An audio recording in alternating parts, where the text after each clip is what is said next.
Halo, assalamualaikum warahmatullahi wabarakatuh. Apa kabar teman-teman? Kita berjumpa kembali di sesi video saya kali ini.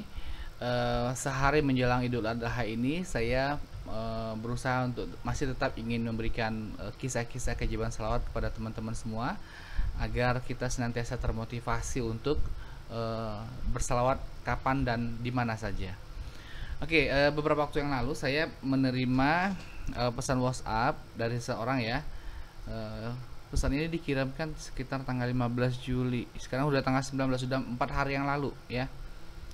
Oke, untuk tidak memperpanjang waktu, saya akan baca pesannya. Oke, pesannya seperti apa? Oke, kita dengarkan bersama-sama ya.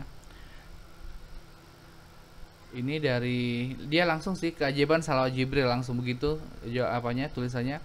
Nama saya Sandi, nama samaran. Saya bekerja sebagai guru di SMP di daerah Bogor. Oke, dia pakai nama samaran ya. Kemudian yang kedua, saya mulai kenal lihat channel Ustadz Mukhlis Marsal tanggal 1 Juni 2021. Sekarang bulan berapa? Lebih kurang sebulan yang lalu ya. Kemudian 45 hari sampai hari ini 15 Juli 2021 dengan dawam minimal 1000 per hari, kadang-kadang 5000 per hari. Saya dawam salawat biasa. Allahumma sholli ala sayyidina Muhammad wa ala ali sayyidina Muhammad.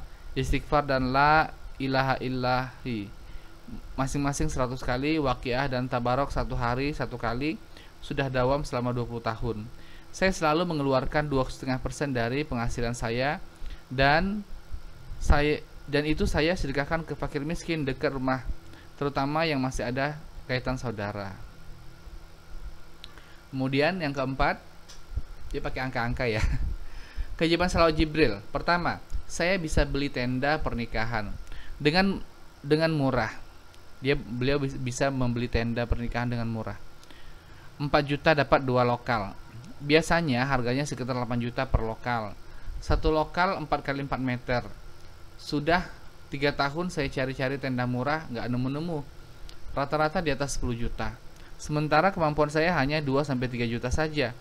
Ini saya alami setelah mendawamkan salawat Jibril 1 minggu per hari minimal 1000. Tenda ini saya gunakan buat peringatan Maulid Nabi atau rajaban anak-anak ngaji di rumah. Oh begitu. Kemudian nomor 5, keajaiban yang kedua, saya jadi salah satu dari 3 karyawan terbaik. Tahun 2021 ini sulit diraih karena kategorinya ketat, rajin, disiplin, inisiatif. Padahal menurut saya banyak yang lebih baik dari saya untuk jadi karyawan terbaik, tapi malah saya yang terpilih. Saya kerja sudah 6 tahun, baru kali ini dapat prestasi ini. Sederhana buat orang, tapi buat saya ini seperti mimpi. Masya Allah. Yang keenam, keajaiban ketiga ya, saya sudah bayar lunas 1 kambing untuk akikah dan kurban atas nama saya. Maklum orang tua saya tidak mampu. Sekali lagi buat saya ini mimpi, mengingat saya orang yang tidak mampu. Keajaiban ketujuh ya, nomor 7 ya, keajaiban keempat, saya bisa bangun majelis merangkap bangunan PAUD. Saya punya anak ngaji 80 orang di rumah. Selama ini anak-anak ngajinya di rumah mertua, di ruang keluarga. Alhamdulillah ada pinjaman lunak, pinjaman yang bisa kapan saja dikembalikan tanpa batas waktu pengembalian dari saudara. Walaupun berhutang, tapi tidak dikejar-kejar. Saya sudah 12 tahun punya pengajian anak-anak. Baru kali ini Allah kasih saya jalan buat bangun majelis sendiri. Ini yang besar-besar. Masih banyak lagi yang sedikit-sedikit dan yang besar juga. Tapi saya lupa. Sekali lagi ini besar buat saya, walaupun mungkin kecil buat yang lain. Pesan buat yang belum baca salawat, baca dulu aja salawat Jibril 1000 kali, terserah percaya atau enggak. Yang jelas lakukan saja dan lihat dampaknya 1 minggu ke depan. Terima kasih buat Ustadz Mukhlis, semoga berkah ilmunya buat antum. Amin. Maaf, saya nggak bisa nelpon atau ditelepon atau video record. Hanya itu yang saya bisa sampaikan. Maafkan saya Ustadz. Oke, nggak apa-apa ya. Teman-teman juga kalau seandainya punya testimoni mungkin yang bagus ya, tapi kalau belum bersedia untuk saya telepon, nggak apa-apa, kirim tulisan ataupun audio bisa juga. Yang jelas mudah-mudahan testimoni-testimoni itu bisa menginspirasi. Dan apa ya, kalau kita dalam dunia nyata kan biasa tuh kalau di Indonesia ya, kita sering sekali ingin cara cepat dan cara singkat, ingin dengan cepat dan mudah meraih sesuatu impian, kan begitu. Kalau memakai ilmu-ilmu konvensional, ilmu-ilmu orang-orang kebanyakan, misalnya kita mau masuk mau masuk PNS supaya lulus apa? Main uang sogok. Mau masuk sekolah supaya diterima di sekolah negeri favorit, main sogok juga, datang ke guru yang apa? Yang berkompeten, sogok. Mau lulus di sebuah instansi, main sogok. Begitu ya, mau lulus di universitas, main sogok. Mau lulus di mana, main sogok. Itu kan. Mau dapat nilai bagus, main sogok. Saya dulu ya waktu sekolah, teman saya ini kebetulan anak guru. Teman saya ini, walaupun saya tidak akrab banget dengan teman saya ini, kebetulan ibunya ngajar di sekolah saya itu, ya.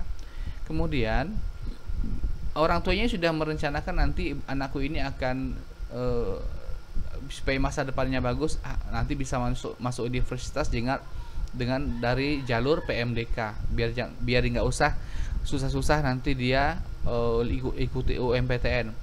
Kalau jalur PMDK itu kan minimal harus berprestasi kan. Nah, jadi itu dia, karena dia punya jabatan di sekolah itu, kebetulan dia kepala bagian apa di sekolah itu, dia lobby semua guru-guru, kebetulan guru-guru di sekolah itu adalah teman-teman dekatnya dia juga kan. Pokoknya kamu ya kalau masuk ke kelas anakku harus dikasih nilai bagus semua, 9 atau 8. Zaman itu nilai itu masih berupa angka. Pokoknya anakku kasih nilai 9 ya, jangan sampai anakku dikasih nilai jelek katanya. Emang semua guru jadinya ngasih nilai 9 ke dia, ke anak itu. Akhirnya selalu dia itu dapat juara 2 di kelas. Padahal memang kalau dari segi keilmuan dia nggak tahu apa-apa. Kalau ditanya apa-apa juga dia nggak tahu apa-apa kok. Seandainya dia nggak ikut ujian juga udah pasti 9 nilainya dia. Nah, singkat cerita dia lulus ke universitas ternama di Sumatera. Dan sekarang juga sudah punya jabatan, tapi alhasil ya mungkin saya dengar dia sudah sakit stroke dalam kondisi muda. Di usia muda sudah sakit stroke. Ya begitulah. Mungkin itu ya kali ya. Entah apalah, saya nggak tahu balasan Allah terhadap sifat yang seperti itu. Apa-apa main sogok, apa-apa main belakang gitu.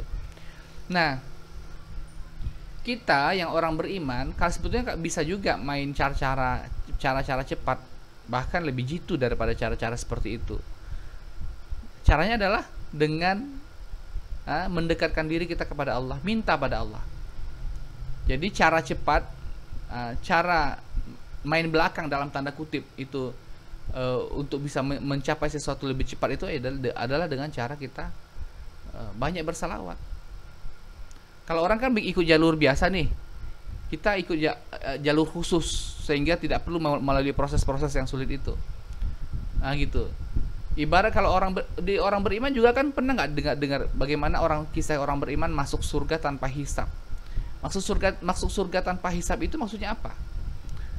Masuk surga tanpa perlu lagi dicek amal-amalnya, dicek ini pengecekan yang ketat, tapi masuk surga dari jalur yang khusus sehingga langsung cepat tanpa melalui proses-proses itu semua. Gitu kan?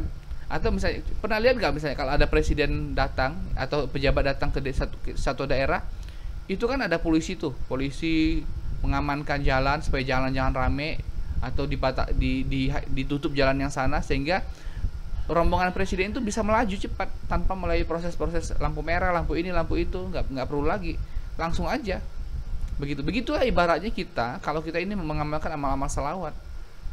Kita ya dengan amal salawat, orang lain mungkin mencari nafkah harus bersusah payah dari jam 7 pagi sampai jam 8 malam, itu pun kalaupun dapat harus berhutang lagi, harus ini lagi.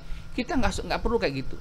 Kita mungkin kalau cari nafkah cuma 1 jam 2 jam saja, Allah datangkan rezeki dari mana-mana, bahkan puluhan juta. Nggak perlu harus capek-capek. Itulah keistimewaan orang salawat. Kita mungkin orang lain mungkin kalau masuk universitas harus melalui proses yang susah. Nggak taunya kita hanya ikut UMPTN, asal-asal jawab aja jawaban yang nebak-nebak doang, itu pun lulus. Gitu. Misalnya kita ingin masuk sebuah instansi PNS misalnya, juga ujian asal-asalan lulus juga. Sementara orang lain sudah berusaha nyogok sana nyogok sini juga belum tentu lulus. Itu namanya cara cepat. Jadi memang doa kepada Allah itu, doa dengan salawat itu adalah cara cepat ataupun untuk mendapatkan sesuatu. Ibarat kalau kita misalnya pergi dari Batam ke Jakarta, ya. Kalau dari Batam ke Jakarta bagaimana caranya? Bisa nggak dalam 1 jam sampai? Bisa, tapi harus bayar mahal, naik pesawat. Kalau yang normal bagaimana? Kalau normal bisa naik kapal laut. Naik kapal laut berapa lama sampainya? 1 hari 1 malam. Kadang-kadang bahkan hampir 2 hari baru nyampe dari Batam ke Jakarta. Naik kapal laut, begitu. Jadi itulah makanya kita penting untuk bersalawat agar Allah meninggikan derajat kita dan agar Allah SWT memudahkan semua urusan-urusan kita. Apapun urusan-urusannya semua serba mudah. Jadi tidak ada ruginya kita bersalawat yang banyak. Sallallahu ala Muhammad, sallallahu ala Muhammad, sallallahu ala Muhammad. Hampir semua kisah-kisah yang saya tayangkan di channel YouTube saya itu begitu. Orang-orang yang mendapatkan kemudahan dari Allah SWT tanpa melalui proses-proses yang sulit sebagaimana orang biasa. Oke, bagi teman-teman yang sudah mempunyai kisah-kisah keajaiban salawat, langsung saja bisa untuk mengirimkan ceritanya ke WhatsApp dengan nomor 0812 771 62924, di WhatsApp dengan nomor 0812 771 62924. Insyaallah saya akan segera menayangkan. Sampai jumpa pada video-video saya berikutnya dan Assalamualaikum warahmatullahi wabarakatuh.